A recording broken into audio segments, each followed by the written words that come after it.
Ini adalah Infinix GT 30 Pro yang harus diakuin kasih fitur berlimpah ruah dengan harga yang terjangkau banget. No debat. Tapi gimana kalau dibandingin tipis-tipis sama Poco X7 Pro dari sisi performance, baterai, dan kamera? Mana yang lebih cocok buat kalian? Yuk kita bahas. Oke, impresi gue sama HP ini gaming banget ya. Punya desain yang futuristik gitu. Punya lampu joget-joget yang ada pengaturannya di mechanical light wave dengan berbagai kondisi. Saat keluar notif, shoot, musik, dan lainnya.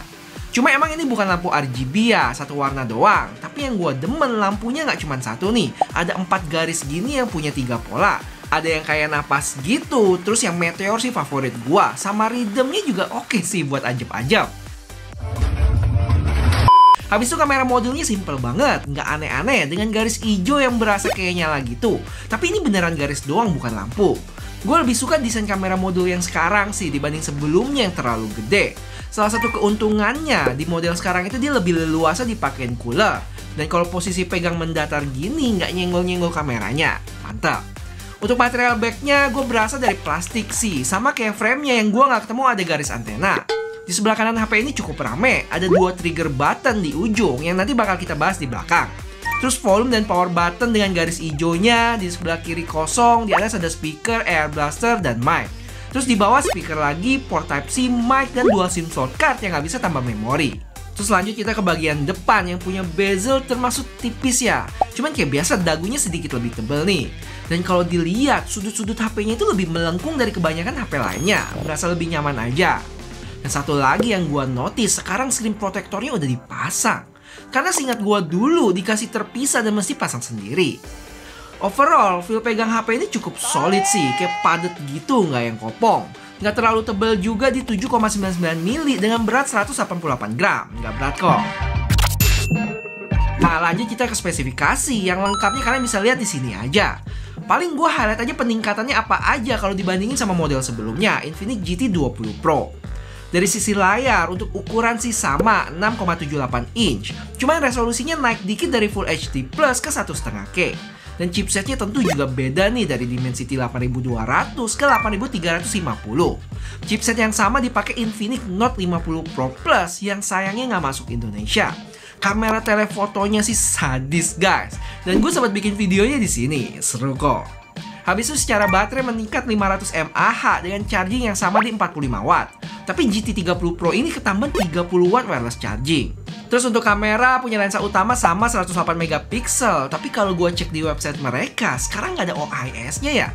Habis itu berita baiknya, yang tadinya cuma ada 2 megapiksel depth dan makro, sekarang dibuang dan diganti jadi 8 megapiksel ultra wide.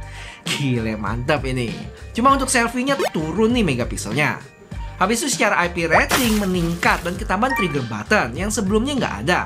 Untuk lampu joget-joget sama-sama ada, beserta fitur bypass charging. Terus kalau kita lihat speknya gini, udah pasti kayaknya penantang berat Poco X7 Pro nggak sih? Mari kita coba bandingin perbedaannya secara spek ya, yang mulai dari layarnya dulu, dimana untuk ukuran layar dan refresh rate Infinix lebih gede. Tapi buat responsivitas layar saat disentuh cukup jauh nih. Habis itu buat kecerahan layar, Infinix lebih tinggi ya. Dan kalau gua bandingin sebelah-sebelahan outdoor gini, emang berasa lebih terang dikit di Infinix nggak sih? Lanjut buat chipset, Poco X7 Pro lebih baik dengan Dimensity 8400 Ultra. Yang skor Antutunya terpaut lumayan sih, sekitar 300.000. Oh ya, sebelum tes kedua HP ini punya baterai yang sama di 100%. Pakai refresh rate mentok dan performance mode di kedua HP-nya diaktifin. Habis itu kita lihat ya di akhir tes nanti punya siapa baterainya yang lebih awet. Habis itu untuk Geekbench punya skor yang lebih tinggi juga di Poco, terpaut hampir 500 poin buat single core dan 2000 poin multi-core. Dan terakhir 3D Max stress test. Untuk base loop-nya Poco lebih tinggi 600 poin, cuman stabilisasinya lebih rendah terpaut 20%-an. Lanjut buat baterai 500 mAh lebih gede di Poco, beserta chargingnya juga yang lebih cepat. Tapi Poco nggak punya wireless charging nih. Kalau buat ketahanannya, di akhir tes tadi terlihat kalau baterai Poco X7 Pro ini lebih awet dibanding Infinix selisih 3%. Mungkin bisa lebih kalau Poco X7 Pro gue dalam kondisi baru kali ya. Habis itu untuk suhu, kalau dilihat dari tes Antutu sebelumnya, Poco lebih adem sekitar 1 derajat. Cuman ini buat benchmark ya, gimana real test gaming? Sabar, sambil tunggu kan bisa subscribe channel ini yang 300.000 lagi bisa collab sama Gadgetin. Thank you. Terus buat kamera, secara resolusi Infinix lebih tinggi 108 megapiksel, sedangkan Poco 50 megapiksel tapi ber-OIS. Untuk ultrawide-nya sesama 8 megapiksel, tapi nilai plus buat Infinix punya autofocus tuh. Kalau buat selfie-nya Poco sedikit lebih baik. Nanti kita bandingin ya kamera kedua HP ini. Lanjut buat IP rating dan dukungan software, Poco lebih baik ya dengan IP68 dan dukungan 3 kali update Android dan 4 tahun security.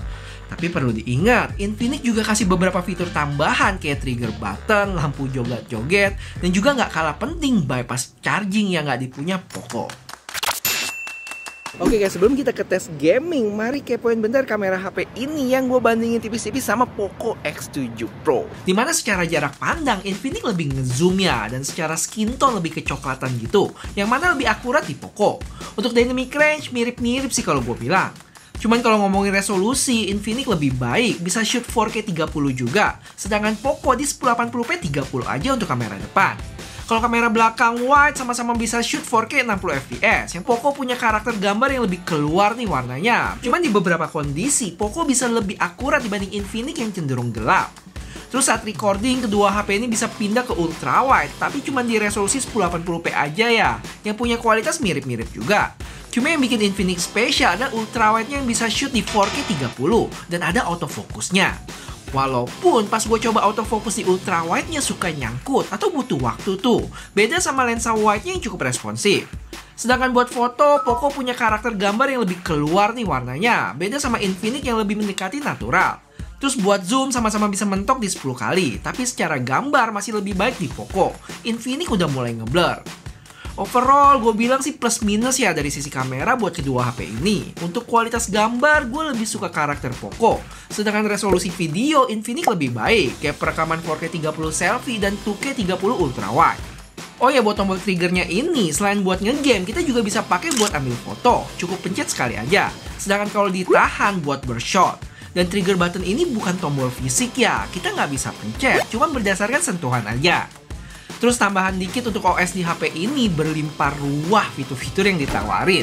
Beberapa ada di sini nih. Belum lagi buat AI juga cukup lengkap. Sampai punya AI assistant sendiri yang berbasis DeepSeek.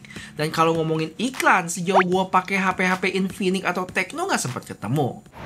Btw guys, video ini bukan video full perbandingan ya, tapi lebih ke compare tipis-tipis aja. Walaupun info yang ada di sini menurut gue sih udah cukup kasih gambaran. Cuma kalau kalian masih pengen lebih, bisa like video ini ya. Kalau rame, pastinya gue bakal bikin video lanjutannya buat kalian sesuai dengan perintah baginda-baginda.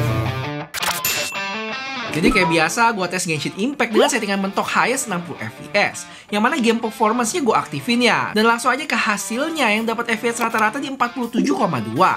Entah kenapa FPS tertingginya itu nggak bisa ngangkat ke 60, tapi ada di sekitar 51-an.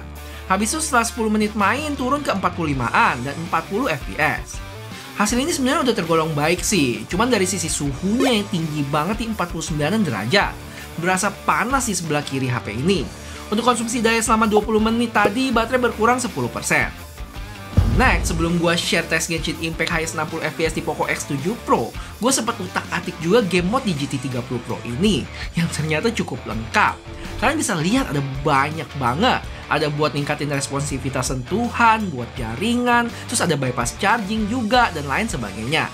Dan yang paling seru, 4 menu dari bawah tuh. Pertama ada AI Magic Box. Ada beberapa fungsi, diantaranya kalau lagi ngemeng-ngemeng di story bisa dicepetin. Terus bisa otomatis ambil barang yang berserakan di bawah. Gue sempet coba dan beneran otomatis diambil sih, jadi nggak usah ribet-ribet pencet. Habis itu ada Unfreeze. Kalau dibekuin sama musuh bisa cepet-cepet lolos, sama bisa di-lock bikin karakternya lari terus. Selain si Magic Box tadi, ada GT Trigger buat atur trigger buttonnya. Jadi caranya di sini ada L sama R. Tinggal kita pindahin aja mau touch yang mana saat kita pencet trigger button yang kiri atau L. Dan trigger button kanan yang R. Terus pas pencet gitu ada haptic feedbacknya yang cukup baik loh. Solid gitu getarannya, nggak jebar. Habis itu ada tilt control yang cara kerjanya mirip. Kalau GT Trigger saat kita pencet trigger buttonnya kanan kiri, untuk tilt ini kita bisa goyangin HP-nya. Bisa miring ke kanan, kiri, atas, bawah, dan lainnya. Terakhir ada Magic Button yang sama kayak sebelumnya, cuman ini waktu kita pencet tombol volume up sama down. Gila, semua tombol diberdayakan secara maksimal nih. Terus kalau dibandingin sama Poco X7 Pro cukup jomplang, fitur-fiturnya nggak selengkap Infinix. Tapi untuk performance nge-gamenya, Poco bisa punya hasil yang lebih baik. Dapat FPS rata-rata di 55,4 dengan suhu yang lebih adem di 43,9. Terus buat konsumsi dayanya juga lebih irit 2% ya dari Infinix, berkurang 8% selama 20 menit main juga. Cukup dilema kan? Lebih pilih performance gaming yang lebih ngebut dengan suhu aman dan baterai irit di Poco, atau Infinix yang punya fitur berlimpah dengan performance yang nggak bisa dibilang jelek juga? Kalau suhunya mungkin masih bisa dibantu dengan cooler bawaan HP ini kalau beli varian yang atas tuh. Nanti gue jabarin di belakang ya. HP ini punya 3 warna ya, ada Shadow Ash yang punya gua ini, terus ada yang terangan dikit Black White. Dan menurut gua, kalau kalian mau all out desain yang gaming banget, bisa intip yang Dark Flare deh, keren sih. Untuk variannya dia ada 3, 8 plus 256 seharga 3,8 juta, terus 12 plus 512 seharga 4,45 juta, dan terakhir yang dapat hadiah, dapat case beserta coolernya di 4,75 juta. Oh ya, harga yang gue sebutin ini harga promo ya, lebih murah sekitar 200 sampai 250 ribu. Yang mana gue nggak tahu sih sampai kapan. Harganya gila nggak sih? Apalagi kalau gue bandingin sama harga Malaysianya, bisa beda sampai sejuta loh. Kesurupan apa nih Infinix Indonesia? Mantap. Buat link produknya nanti gue cantumin di video ya. Terus kalau ditanya mending Infinix GT30 Pro atau Poco X7 Pro, menurut gue dari harga yang ditawarin dengan apa yang kita dapat, Infinix bisa kasih fitur berlimpah ruah banget dengan selisih harga sekitar 500 ribuan. Harga segitu udah ada trigger button, lampu joget-joget, wireless charging, bypass charging, ultrawide autofocus, dan lain-lain. Menurut gua nggak ada lawan sih ini. Tapi di sisi lain, Poco X7 Pro juga nggak bisa dianggap remeh, karena poin-poin utama dari suatu HP bisa lebih unggul ya. Misalnya performance yang lebih ngebut, baterai yang lebih awet dengan charging cepat, touch sampling yang lebih baik, update software lebih lama, dan lain sebagainya. Kalau gue boleh sotoy, Poco ini kayaknya lebih menyasar ke pengguna yang lebih general nggak sih? Nggak cuma gaming doang, makanya mereka juga nggak bilang Poco X7 Pro itu HP gaming. Dan menurut gua nggak ada pilihan yang salah di antara kedua HP ini. Lagi-lagi kalian kenalin kebutuhan masing-masing.